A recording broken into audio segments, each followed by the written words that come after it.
So you're thinking about becoming a teacher, and you're looking at online programs. Awesome.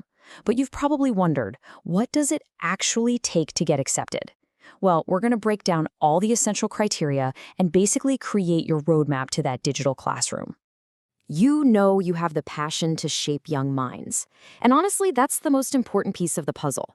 But before you can step into that classroom, even a virtual one, there are a few key hurdles you got to clear. So what are they? Let's dive in and find out. Look, the whole application process can feel like a lot. I get it. But we're going to make it simple. We're going to break it all down step by step.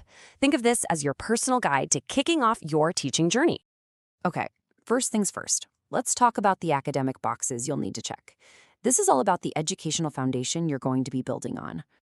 All right, so pretty much every program is going to ask for these three things. First, you need a bachelor's degree from an accredited institution, which really just means the school meets a certain standard of quality.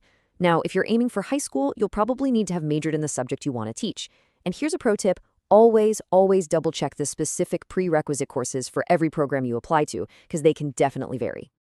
You're going to see this number 3.0 a lot. It's kind of the magic number, the most common minimum GPA requirement for teaching programs. But hey, if your GPA is a little bit lower, don't panic. A lot of schools will offer provisional admission, or they'll let you make up for it with other strengths in your application. And how do they check that GPA? With this right here, your official transcripts. Now, this is not something you can just download and email yourself. Nope, it's a certified, sealed record that your old college has to send directly to your new one. It's the official, can't get around it proof of all that academic hard work you've already put in. Okay, so we've got the academics covered, but we all know teaching is about so much more than what's in the books.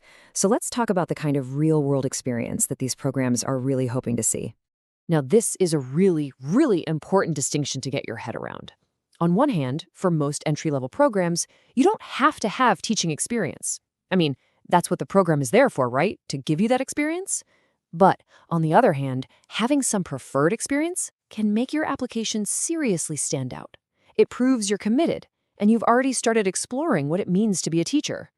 So what does this preferred experience actually look like? Well, it can be just about anything, from volunteering at a local school or with a youth group to doing some one-on-one tutoring. Even just observing a teacher in their classroom for a few hours gives you incredible insight. And hey, don't discount other fields. If you've ever trained new employees at a corporate job, that's instructional experience, and it absolutely 100% counts. All right, since we're focused specifically on online programs, you're going to need the Modern Teacher's Toolkit. Let's take a look at the essential skills for today's digital classroom.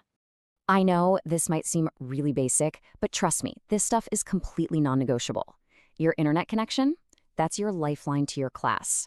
Your computer needs to be solid enough to run video calls and software without crashing. And of course, a decent webcam and microphone. Those are your virtual eyes, ears, and voice. They are essential. And that brings us to a really crucial point. All that technology is the how. It's how you deliver the lesson. But your personal skills, your soft skills, that's the why. One is the tool, but the other, that's what makes you the artist. That's what makes you a great teacher. Just take a second to let this one sink in. Patience. Think about it. In a digital classroom, you might be troubleshooting tech problems, dealing with laggy connections, all while trying to build a real connection with students through a screen. In that environment, patience isn't just a nice to have, it is absolutely fundamental. It's the one skill that keeps everything calm and keeps the learning going. And you know, patience doesn't fly solo. You also need crystal clear communication skills, the adaptability to roll with the punches when the Wi-Fi inevitably dies, and the empathy to really connect with students you might never even meet face to face. Being organized is key, for sure, but maybe above all else, you need a passion for learning yourself, because the best teachers are always the best students. So you've got your academics in order, you've got some experience, and you're working on those skills. What's the next logical step? Well, it's time to actually put it all together and assemble your application. It's time to tell your story. These are the actual documents that are going to tell that story. Your personal statement, that's your chance to share your why. Your letters of recommendation, that's the outside proof that you've got the character and potential. Your resume maps out your professional journey. And if there's an interview, that's just to confirm that you're the right fit for them and they're the right fit for you. You know, when it comes down to it, meeting all these criteria is kind of like completing a checklist. It's important and it's definitely necessary. But the one thing that an application can't ever fully measure is that fire inside you. So the real question isn't just about whether you can be a teacher, but whether you feel that deep, driving passion to truly inspire someone, because that's what's going to carry you through everything.